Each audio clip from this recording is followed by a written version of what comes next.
Welcome to USA Global TV and Radio, where our mission is to provide education, entertainment, hope, and inspiration. USA Global TV and Radio connects you with experts and audiences all around the world every single day to help you succeed in business and to live a richer life. Visit us at usaglobaltv.com to learn about career and life-changing training and mentoring programs like the Listening Mentor. Subscribe to our newsletter to stay informed about our special programs and offers. Discover how you can become a guest on one of our shows or a host or producer of a USA Global TV and Radio show of your very own. That's USA Global TV and Radio, where the doctor is always in.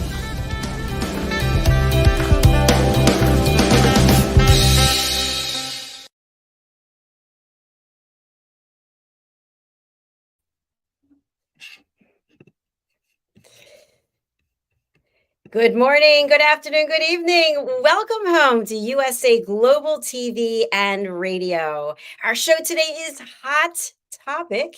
I'm Dr. Jacalyn Kerbeck. Our mission here at USA Global TV and Radio is to provide world-class education, entertainment, hope, and inspiration. We are welcoming back a guest from a couple of weeks ago. He's running for president of these United States of America. We're super excited to have Larry Azevedo back with us. Before we bring him back to talk about some hot topics, let's welcome the star of our show, Mr. Red O'Loughlin. Welcome. Hello. Howdy, Dr. Jacalyn. Always great to see you. Thank you, Red. It's great to see you also. And we have something in common, which is we did not watch the Republican debates last night. So I don't know what that means for us, but our guest backstage apparently didn't watch either. So I think that that's really an interesting topic for us to discuss, is what everybody else is doing versus what we're doing. So Red, let's hear about you and what you're up to. Well, I'm helping Dr. Jacalyn with her book. She has several out already this month that have been published, and we're trying to get one more squeezed out this month if at all possible. But basically what I do is I publish books. I help people get their books published. I speak primarily on the topics of health and wellness. I research the human body at the cellular level, chemically speaking. I look for cause and effect relationships. Treat a cause, fix a problem. Treat symptoms, and you'll always be treating symptoms. And beyond that, I write books, and I'm a host here on the USA Global TV and Radio Network. And when I'm not doing that, I'm cooking or doing yard work or just enjoying life. I got 6 Saturdays and a Sunday every week, and I enjoy every single one of those days on my weekend. Fantastic. Thank you so much, Fred. Always a pleasure. All right, let's welcome our guest who is running as a Democrat. He is located in the state of California, and his platform is MIA, Missing in America. Larry Azevedo for president. Come on out. Hello. Hello. Well, thanks for having me back. It's an absolute pleasure to have you here with us. I see behind you, you've got the San Francisco 49ers. Is that a team near and dear to you? Yeah, absolutely. I inherited them through marriage. That's my wife's favorite team. Been her team her whole life. So I support them 100% as well as I do her. Absolutely. You know, thank you, Larry. I think it's interesting that you have the name of the team behind you, because right now in what you're doing, you're sort of running alone as opposed to being part of a team. And if you obviously earn and win this office of president of the United States, you'll be part of a team. But right now you're that guy running down the field by himself. How does that feel? Well, it's very challenging, very challenging. There's no question about it. And that's why it's so important to do these types of interviews, you know, to stay on social media and all the different platforms and get my message out there. And hopefully celebrities or some corporations or somebody that cares about our world, our economy, our climate, the real problems that we have, and that they know that there's another candidate out there that cares just a little bit more and is willing to do the right thing, be able to put that corruption and all the chaos aside and actually focus on our problems and actually start to move us in a better direction. Because right now, it's all we're doing. We're contributors. the American people are actually contributing to our problems, not only our national security, but our own problems here at home as far as poverty and global equality because of the leadership in Washington, because of the way we vote, and because of the way we let them continue to run our country. Thank you, Larry. Red, over to you. Okay, we talked to Larry last time, just literally a couple weeks ago. He's talking about basically he's there to what can help the people, what are people's problems and what are the solutions? And he went into several of them at that time. And he's back today to kind of rehash some of those ones that are really important, but also to cover some of the bases we didn't cover last time. And I know that there's a big problem out there. And you just mentioned just in the last sentence you had there about poverty. And that seems to be getting worse primarily, I'm guessing, with inflation. Is that something that you would think that is a primary cause of poverty? But why don't you take the topic of poverty and just kind of let us know your position on it and what you think you can do? Well, the main thing is there's not enough programs into place to actually help put people to work. In other words, by putting more corporations and more jobs here, you're going to be able to provide more minimum wage jobs. We just don't have enough minimum wage jobs available. That's the problem. And that's what keeps growing. Homeless rate keeps going up, poverty, and the conditions continue to deteriorate, especially for the people that are here. And the only other choice is welfare. And welfare is already whittled down to nothing. All right. There is people willing to work, but the jobs is just simply not available. They only have so many jobs in agriculture, and it's only seasonal.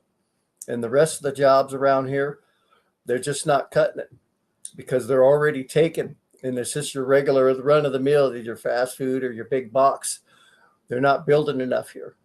We need to build more minimum wage jobs. They always use an excuse not to build here because it costs too much and it's cheaper to build, ship it, and it's not. They can build corporations here just as reasonable. Put these people to work, get them off welfare, get them off the streets, give them a minimum wage job, and that is the way forward to getting and tackling poverty. It's too easy for Washington just to throw them on welfare, and that's what continues to drive them on the streets and continues to keep the American people down in their progress. It's shameful. There's just not enough production and construction going on. That's what we need. Construction and production, and people will come for those jobs. They're just simply not available. What do you consider to be a realistic minimum wage? Well, that would be based on your economy, since it does cost a little more to live in California. So I believe, the minimum wage should be at, where you could at least make your rent, pay for you got to have a car to get back and forth to work, obviously. And then, you got to have money and food. So it would be adjusted to your economy. So California would have to be a little higher than other states where it's cheaper and more affordable to live. So probably probably about 250 higher than where it is right now. It could be up a little bit more because people are still struggling because the fuel and the cost of food has gone up after the minimum wage went up. So see, once minimum wage went up, it was okay for a minute. But then as soon as the economy climbed up, as soon as the fuel went up, as soon as the cost of food went up, there went that little bit of cushion that the people had, and it's all gone. So see, every time they adjust something to make it better for the people, they turn right around and screw it up with their legislation and their corruptive tactics. Thank you, Larry. I want to talk about a different perspective when we think about the streets. Very recently in Philadelphia, which is where I've spent a lot of my life, there was a lot of looting, breaking into retail establishments, and literally putting businesses out of business, whether it's temporarily or permanent. And we seem to see this going on a lot around the country. And in Philadelphia, maybe it was politically motivated. I'm not sure based on what I read, but I'm seeing more and more of this. And if you think about what it takes to have your own business, and I'm not talking about the huge corporations, obviously, but the people who are working, maybe making minimum wage, that's their job. And now their job Right. is gone for maybe forever for some period of time. What would you do when you're president of the United States to help curtail this looting and all of this criminal activity that's going on, attacking business owners and retailers? Well, that's why we have rehabilitation centers, you know. And if you got the laws so laxed that you can't lock them up no more, you're slapping them on the wrist, you're letting them come in there. It's bad over here in California. People are doing smash and grabs. They're going in, they're grabbing carts of groceries and just scaring the customers. It's just chaos. And Gavin, he won't do nothing with them. He's basically us. If you can go and steal $1,000 or less, and they won't do anything with you. The cops' hands are tied. Okay. And that kills small businesses because the bigger businesses they can't really afford to be ripped off, but they could actually sustain and stay in business because they're big enough. But once one little robbery or looting takes place to a small business, that basically ruins them. Now they don't have the goods and the products to replenish, because they got ripped off, robbed, and now they don't have enough money to go and buy their next month's supply to stay in business.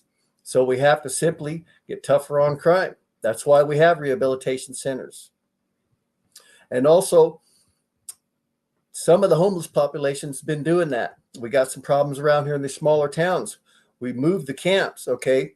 They were in the residential neighborhoods. So we moved the camps more towards like a trail where they had an old railroad system. So it was a nice place for them. Well, there were some big box stores around there. Well, anyway, got them moved in there. And next thing you know, half of them, they start going over to these local stores and they start shoplifting. So now all the store owners want them out, which you can't blame them. But half the homeless population that were, just sticking to themselves, picking up recycling, doing their own thing without stealing. So now they're getting kicked out as well. So now they're moving them back to who knows where. But they're just shuffling them here and there. They're really not putting a plan into place to secure these people and get them away from them stores. I think we need to secure them out of town, like a campsite. And then they could get rides to medical back and forth. They can get rides through. That way they can cut down. They're putting them in spots where they're making it easy for them to shoplift. They're making it easy for them because they don't provide the food and the necessary items. So there is a way forward. And not only that, we need to put together another program that where they're helping. Okay. It's like if you took a dating site, you took a handyman site, and you took a site to where you was looking for a roommate. Okay. And basically you clean this person up. All right. Do you have any handy hand skills? Do you have any partial money? Bringing in any money. And then if they're looking for a dating or companion, but combine these sites, get them out there, put them on a profile. Because there's other people always looking for a roommate, or they're always looking to have something done around their home. And they're always looking for, somebody to help them out. So there is programs forward to help guide the ones that want to work. There's some that just simply don't want to work, but the ones that don't, they want to continue to steal and rob. We need to rehabilitate them. The other ones, we need to provide some platforms out there to help them get them into working around other good people and provide some pathways forward.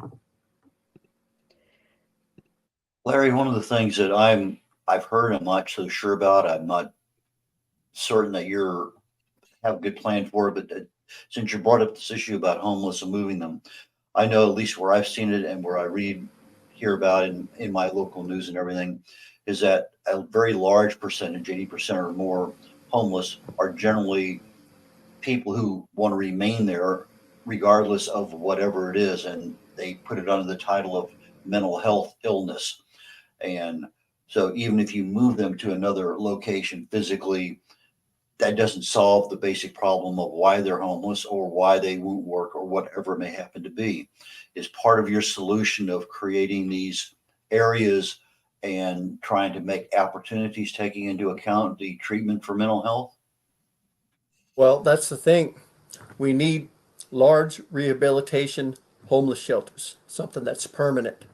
Look, in Los Angeles alone, there's over 80,000 homeless people. Okay, that's terrible. Okay, so you think about this. Say if we put together 10 different, in LA, it's huge. Okay, say you put these rehabilitation centers together where they house 5,000-10,000 people. You spread them out through LA. Okay, so say if you built 10 of them, 10,000 each. Okay, you build 10 institutions, put 10,000 each. You house them all. You can take care of their mental health. You can take care of them. You can watch over them, and also we can put on the job products and services within these homeless shelters.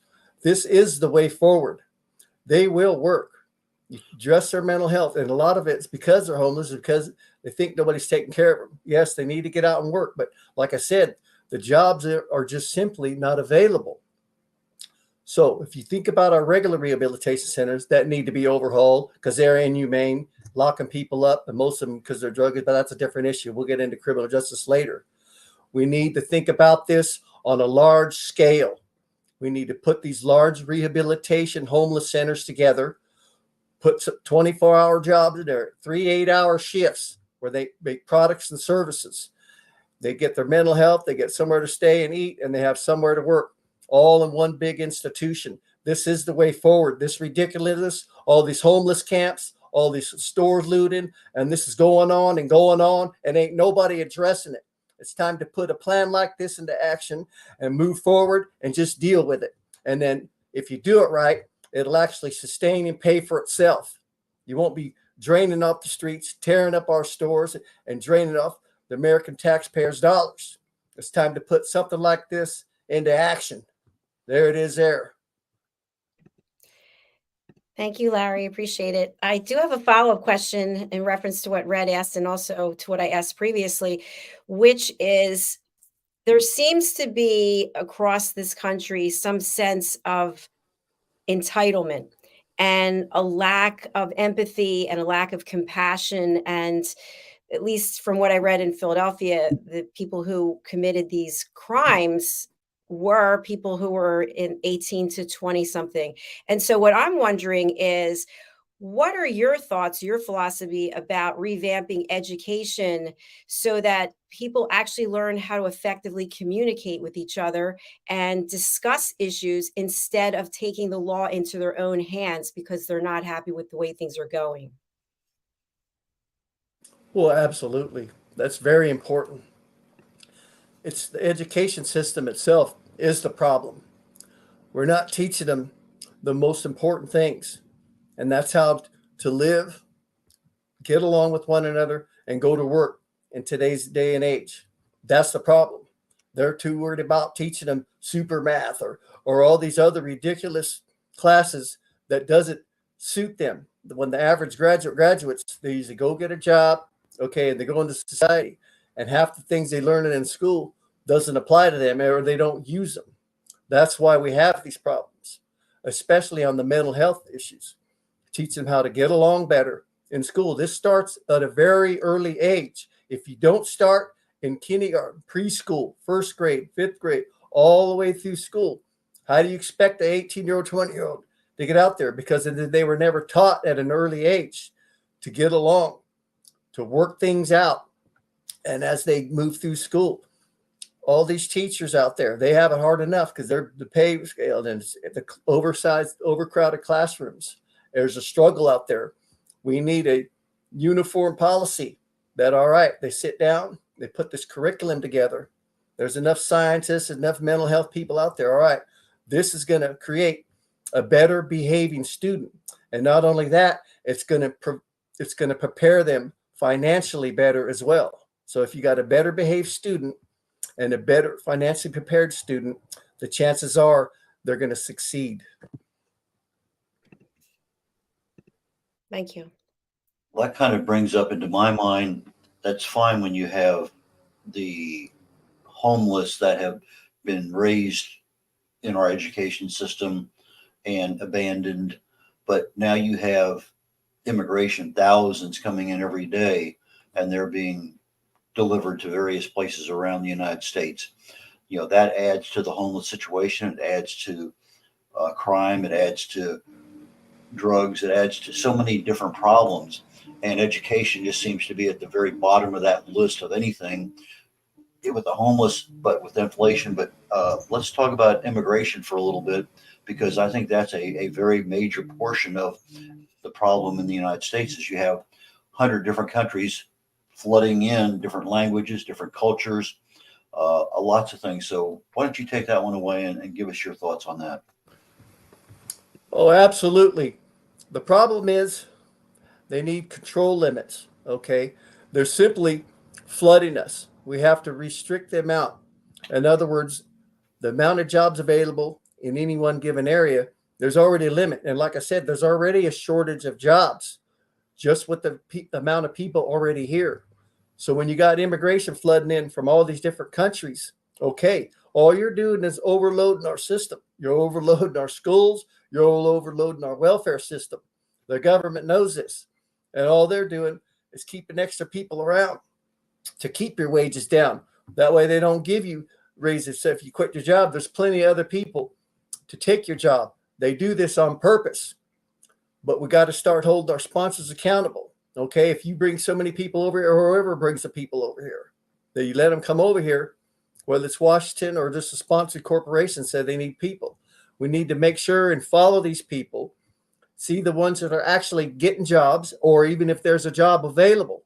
Don't just come over here, put them in our schools, put them on our healthcare system, and stick them on welfare, because that's not the way forward. If that's the case, leave them where they're at and take care of them over there. What's the difference? Because they're not coming over here and working. They're not better in their life.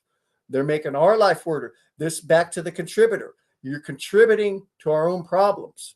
We have to limit the amount of people. I'm all for immigration, for coming over here, making your life better. But a lot of times you're not. They're dumping you into a cesspool. You're in poverty, homeless. You're overcrowding our schools, overcrowding the healthcare system. You're making things worse for us and yourselves as well. And the chances are you're going to start dealing drugs. You're going to have mental health issues, and you're going to be on the streets and on welfare. That's contributing to the problems. We got to limit it. We got to start holding people accountable and start counting on who's bringing whom over here, the jobs that are available. No more bringing them over and putting them on services. They're overstrained the way it is. Accountability. And that starts in Washington. Accountability. One of the problems that I've seen in Washington is the fact that you have one political power that's in control of one or more houses, and yet you talk about trying to get the legislature to adapt to your program that you need in order to solve people's problems, often the solutions that are there. But if the opposing political power is in control of the House or the Senate, it's almost like gridlock as far as getting things done. How do you go about addressing gridlock when you have opposing political powers in charge of the different parts of government? You have to apply pressure to that side. You got to let them know they have supporters, they have donors, they have followers, and they experience the same problems.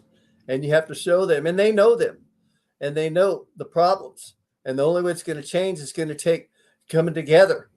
And they know that to fix some of these problems, so it's the people that support them and put them in office.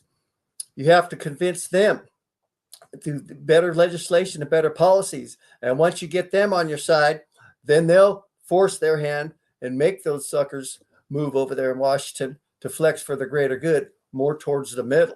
That's the problem.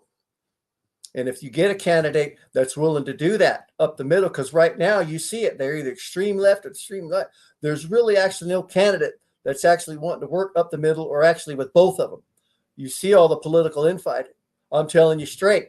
I'm going to give it to you straight, right up the middle. You got to work with both sides. You have to compromise. This is about compromise. You can't have it all one way, and they can't have it all way. They're just simply not compromising enough with one another. It's time to meet up. Larry, thank you for that. It sounds like what you're saying is it's really what we preach and practice here on this platform is really about elevated listening, people coming together without judgment and being able to be fully present. And that seems to be where there's an issue because people are coming from an ego perspective as opposed to coming from a heart-centric perspective. And I find this also in the healthcare system. And I'd really love for you to address that. I feel like here in the United States, from my own experience, I feel like this healthcare system is completely and utterly broken. It's almost like it's a health preventative. Instead of helping you, you feel Yep. helpless. So what would you do if you are president of the United States to get the healthcare system to be more people centric? Yes. The COVID that sent our healthcare system back 20 years or so. It's terrible what they did. Not only that, when it happened, they suspended our alternative surgeries where people that if they had something they need to be done, they had to wait more months in pain. The cancer got to grow out of control. It was terrible, inhumane, the way they suspended those. And then they caused the little clinics and smaller hospitals to go bankrupt. That was completely ignorant what Washington did when they did the COVID lockdown. And it cost millions and millions of small business jobs. And healthcare was part of that. They need to start working together. And also we need to bring in affordable healthcare options because the majority of our visits are to the emergency rooms. And that's where a lot of your cost comes in. They don't have no affordable healthcare clinic put in the emergency room, or they don't have clinics open 24 hours a day, at least not in our area. Most of the time, the clinics close 4 or 5 o'clock. Well, that's when school's barely getting out. People start practicing sports and other things go on. Babies run fevers. So a lot of these injuries and a lot of these things go on after our clinics are closed. They got to go to the emergency room. That's where all your healthcare costs come from, emergency room visits. They need to put in affordable healthcare clinics in the emergency rooms. They go in, check out. All right, it's not emergency. You get to go to the affordable. That's going to save billions of dollars alone just in the healthcare industry. But it's all about working together. There's plenty of doctors and nurses out there. It's the legislation that keeps these people fighting. But the main thing is, at the end of the day, is we need to take care of ourselves. And to do that, we have to have these healthcare systems there. And when it's too expensive, or it's not even, you can't even get to it, that's when problems start to happen. And people don't address their healthcare issues. One, because they can't afford it, or two, is simply not having the opportunity there to go and do it. It's simply ridiculous. There's a lot to healthcare, but the main thing is the affordability and availability, and people working together. And they're just simply not doing it. It's done like that for a reason. It's just more corruption. Washington has found a way to corrupt each and every problem that we have, and then multiply it, and then shred it up the middle, and then divide it and fight on both sides and cause chaos. That's what their main goal is: chaos. Keep everybody fighting. That's no way to run a country, because now you look at all these problems from issue to issue to issue. That is the problem. We're contributing to our own problems because of Washington's corruption. Thank you, Larry. You bring up a good point, which Red talks about on a regular basis. If you don't get to the crux of the problem, then you're just putting Band-Aids on it. So when your campaign is missing in America, that's your platform. What would you say is at the crux of what's missing in America? What's missing is a better way forward, or legislation. That's the main thing. What's missing is more jobs for the people. We need things to do. We need to build things. We need to produce things. When you have a bunch of people idling around with nothing to do, sitting on welfare, or just migrating in, hanging around, waiting for somebody to quit their job, or waiting for somebody to die and keel off, or wait for somebody to hire 5 more jobs or 10 more jobs like they're doing and shipping everything out. That is the crux of the problem. We're simply not investing enough here in America. That's why we use that term. It's not what's made in America, it's what's missing.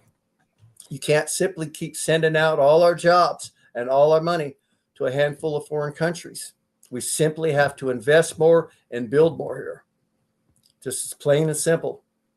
When you build more, you're going to hire more. Appreciate that. Thank you, Red. We talked just very, very briefly before the show backstage, and one of the topics that was of immense interest to you was energy. And so I'd like to have your take on it, but I'd also like to have the take on the future of energy, particularly with the electric vehicle industry we have and the not pending anymore, the UAW strike. But why don't you take that topic on and kind of give us your feel and your plan of action to tackle that part of our economy? Well, energy is very important, especially in big oils. We need to clean them up. They have the technology available because you're not going to just simply get rid of them overnight. They need to get rid of some of them dirtier fuels. Legislation, clean up the fuels in the oil industry. It can be done. The technology is available. That takes care of that. And then the renewable energy, we have to build our own infrastructure. Quit relying on somebody else to build those batteries. The majority of them are built somewhere else. We can build our own batteries. By building them here, we're going to put our own people to work. And we need to think about nuclear power plants, smaller ones. A lot of these charge stations, especially, are going to be running semis because they'll take enough energy as much as a small town or a big town. And the electrical energy grid just can't handle that. We don't have enough dams. We don't have enough raw energy to produce this type of thing. So you have to think green, and you have to think something that's going to be around for a while. And we're already using nuclear power plants. So we need to think small nuclear plants for the going forward for the renewable energy bank, because it takes a lot of minerals to mine these renewable energy facts, and there's a lot of factories need to be put and installed. But once they're installed, it'll be good to go. But they have to have that energy right now, and I don't see that happening, especially in California. They have energy shortage already, and they can't keep up with the grid. So we need small portable nuclear power plants for these renewable energy charge stations, especially for the semis, because they got a charge to go, and then all these thousands of cars. They want to be 50% by 2030. Well, that's a big goal. I don't see that happening. They're just dragging their feet. They're going way too slow. They simply don't have the renewable energy structure platform available at this time. It's just not going to happen. They're too thinly spread out. And on the UAW strike, that's terrible how they're doing the workers. As you can see, the profits are extremely up in the auto industry, but yet the wages for the auto workers aren't. That's terrible. It's terrible what they're doing to them. All they're doing is keeping them down. It's terrible that they don't get together and give them another 4 or 5% raise. They're making plenty of money out there. It's just political greed.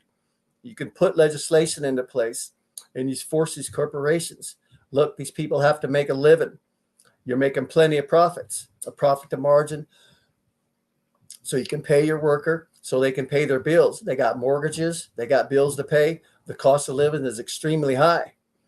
They need to figure out something in there that as they raise the cost of living or cost of fuel or whatever it might be, they need to figure out a mathematical formula in your different economies across the nation. Okay, we can use this. This is what you need to live on and work. That way you can make it.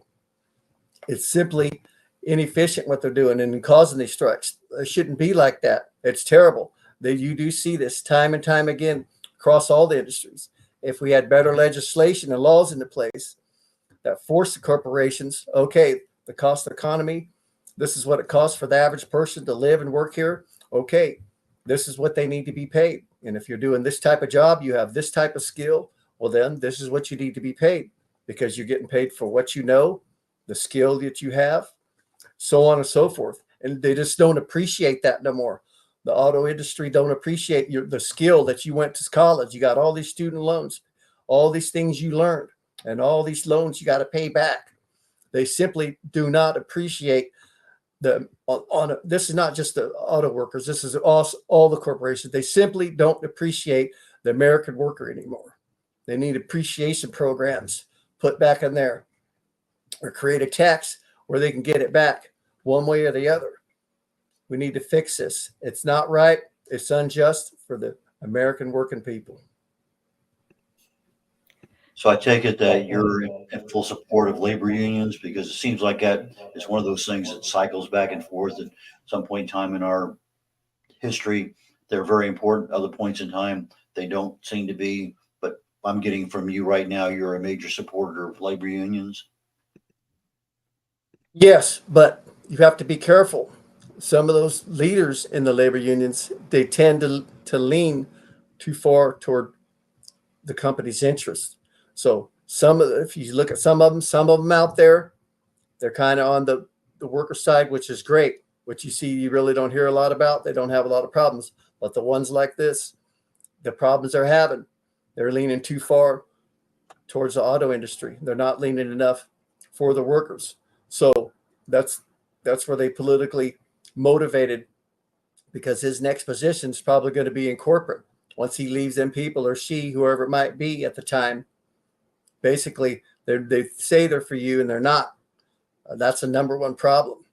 Cause this, and it causes them, then it sends mixed messages to the union workers. And so they have to be aware of that. And they are aware of that.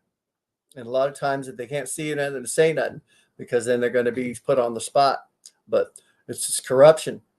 The corporations have politically corrupted some of our unions, and we need to get that out of there. We need to put more rules and laws into place, and they need to get them suckers out of there. Thank you, Larry. We're actually running out of time, and so we invite you to come back. But I do have a final question for you. I know as an author myself, I have maybe different objectives than other people who are authors. So some people want to be New York Times bestseller. Some people want to get rich. I just like writing the books and having the satisfaction. You're running against approximately 999 other people. Is your objective to become president of the United States, or is your objective to get your messaging out there or get people to know who Larry is? What is the motivation behind why you are doing what you're doing? The motivation is to help our community, help us all as a whole move forward. As you can see, global equality affects all of us, no matter who you are or wherever you're at on the planet. And until you get somebody that's basically a disruptor to go in there and say, hey, look, enough's enough. We need to come together and start fixing these things. That's all. What's the main message here is to go in there and start working together and start addressing some of these issues. It's not going to change overnight, but if you change a little bit here and a little bit there, you start to move forward by simply letting these problems, whichever they may be, grow out of control more and more and more. We're simply just contributing to our own problems. We need to stop that. We need to cut that out, stop contributing, and start fixing our problems. We got to face it. We got to address it. The time is now, because they're not going away. I'm a problem fixer. I like to solve problems. I like to help people move forward. That's what it's all about. We got to secure our nation and set it up for the next generation people and keep moving forward. So just to clarify, Larry, are you running so that you will win? Is that your objective, or is your objective to get people to know who you are and to just put a stake in the ground and say, hey, I'm Larry Azevedo and this is what I represent? Yes, I'm running to win. Absolutely. That's the idea of it. If you don't win, you can't really get in there and change. Absolutely running to win. There's no question about it.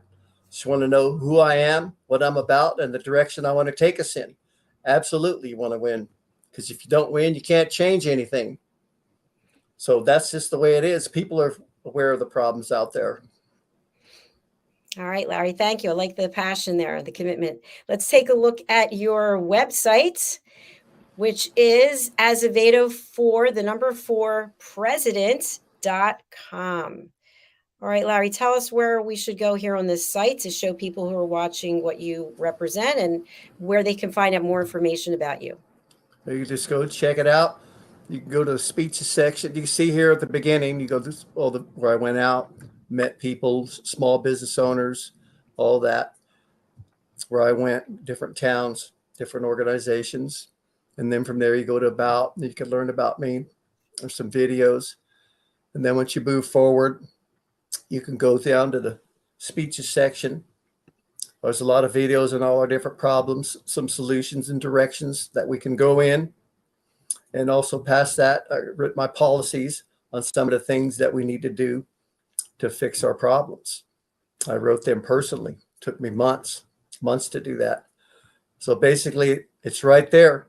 That's my plans, it's my policies. That's the direction that I like to go in. And there it is. Go check it out. I'm involved. I'm doing all I can, trying to get my message out. I've been hitting up the big news medias over there, CNN, CSNBC. I've been knocking on their doors, knocking on my local news stations, been banging on their doors, hit up a couple celebrities. So I've been doing what I can to get my message out there. And that's what it is.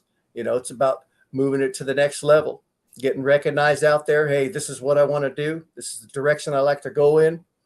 So I'm hitting up the universities, talking to students, different organizations. So I'm doing everything in my power to do what I need to do to help move our nation forward. Thank you, Larry. Obviously, it takes a huge commitment personally, professionally, from your family as well, financially. If people want to donate to support your cause, what can they do? How can they do it? Well, you just go to the website, go to the back of the website, click on the donate button, and you just drop it down there. Drop me a note, email me. You've got a phone number, you could text me a donate, talk about things. We could even work together. I could use some volunteers. Anybody that wants to volunteer, if you don't have money, hey, that's fine. No problem. I'd love to have you as volunteer. Just come on board. Hit me up. I'm on all the social media sites. Azevedo for president. I'll take volunteers, social media volunteers, whatever you know. Any advice, whatever you got, I'm all for it. It doesn't always have to be about donating, but that's what it's going to take to get me on the big air. But I'm up for volunteers. Anybody else? Come on down. Let's build this thing.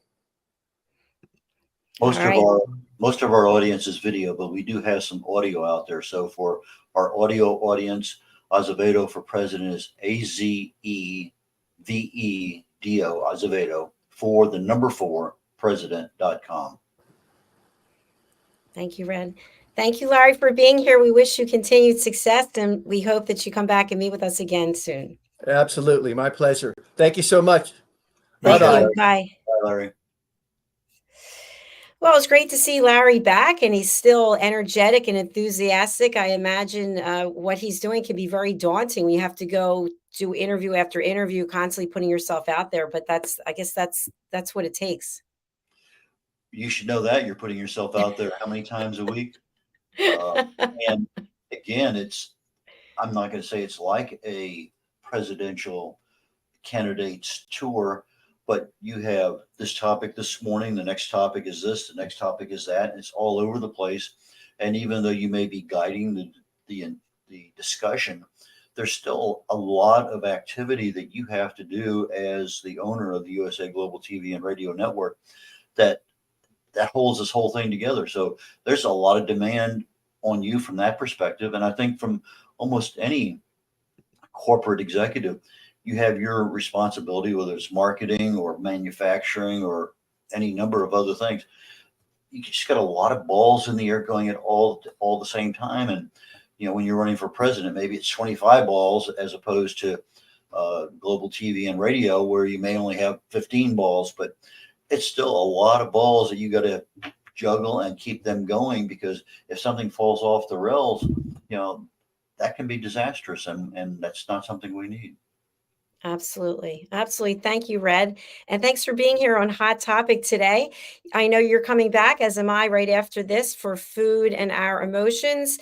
And then you'll be back for The Wise Ones and then Talking Heads. Yeah, today is a full day. It's an interesting day in many, many regards. Our next topic in about 16 minutes is Food and Our Emotions. And we're going to explore a little bit about scientific diets. Is there really such a thing, or are they just using that as a marketing ploy? So that's our primary focus on the next hour's show on the USA Global TV and Radio Network. Thank you so much, Red. We have your contact information here for people who want to reach out to you. And by the way, if you haven't reached out to Red yet, what are you doing? Please do connect with him on LinkedIn. Go to his website. How else can people get in touch with you, Red?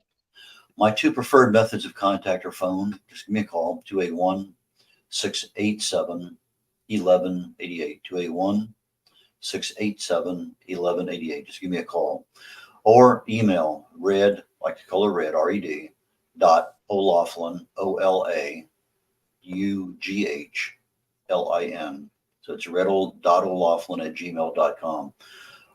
My website, redolaughlin.com, has the same information on it. You can go there and find my contact too. But my primary is just give me a phone call or send me an email. All right. Thank you very much, Fred. Look forward to seeing you very shortly. Very shortly. Okay. All right. And we do have a few announcements to share. For those of you who don't know, I will be speaking in Philadelphia at an upcoming conference, which is the World Summit on Women and Girls. And thank you so much to Dr. Justina Mutali and her team for including me in this fabulous project. So what I wanted to share with you is the dates, October 20th through the 22nd at Philadelphia City Hall. If you're in the area and you'd like to join us, that would be fantastic. The website is up and you can go ahead and register. And so I will be heading up a panel discussion, the digital economy panel. So you can see right there, I'm the panel chairperson, and we're starting at 10:15 a.m. on Friday, October the 20th. So please do go ahead and join us. I believe there's information here about how you can register. And maybe it's not there, but you can go to the website, which will drop the link in there so that you can have that information. Okay, the other thing is, as Red mentioned, we put out 3 books already this month, and here they are. Blonde, Sexy, and Hot as Shiite, Beauty, Braids, and Ulcerative Colitis. This is a fun way, I think, also informative. There's a lot of resources in here for me to share my journey about living with an incurable and chronic disease, ulcerative colitis. I think I'm celebrating 33 years and having this disease. And we've got some great illustrations that are in here. A glamorous life turned upside down. There's me with my obsession with shoes and trying to just fill the void of the pain that I was in. There's also a dedication to my beautiful mother who passed away. And she passed away August 24th, and this book came out September 21st. We also have our 5th book in the amazing adventures of Lady Ella. She is the listening mentor. Here she is, the ladybug, and she travels across the world helping animals and their families learn how to listen at an elevated level. And in book 6 after this, she's going into outer space. So all of the books are dedicated to my beautiful great niece. Here she is. There really is an Ella. And that's me, the ladybug, Lady Ella, getting ready to get onto Seagull Airlines. Can you see the seagull? There's the seagull and there's the seagull. So Lady Ella gets onto Seagull Airlines to take her to Africa to the Baobab National Game Park. And then finally, our other new book that is out, and this is my baby. This is it. This is Mastering the Power of Elevated Listening, Solutions for Deeper Connections, Better Relationships, and More Authentic Conversations. This book includes 2 quizzes on listening skills. So we just had Larry here, Azevedo, talking about how people are not listening to one another. This book gives you the tools that you need to learn how to listen at an elevated level. When I ask people, how are your listening skills? How would other people rate you? People say, I'm a great listener. And I can tell in the interaction I've had with them for 5 minutes, they could use some training because we're not actually listening. We are appearing to be present, but we're not present because we're thinking. We're judging. We can't wait till the other person stops talking so we can interrupt them with our story that's, so much more important. So please pick up a copy of this book, which I'm calling the textbook of elevated listening. You can pick it up over on Amazon. It's the first of a series of books to help you listen in various scenarios. This has case studies, it's got testimonials, and it's got real world information to help you have better relationships. I always say, what is the solution? We know what the problems are. How do we find the solution? The solution starts here. It starts with you. It starts with learning how to listen at an elevated level. There's no judgment. Just be aware that all of us can do better. And here's a tool for you. You can put in my name, Dr. Jacalyn Kerbeck, over on Amazon. You can go to our websites, drjacalyn.com, usaglobaltv.com. All the information is there. All right. Thanks for listening. Thanks for being here today. And we look forward to coming right back with food and our emotions with Red O'Loughlin and myself. Bye for now.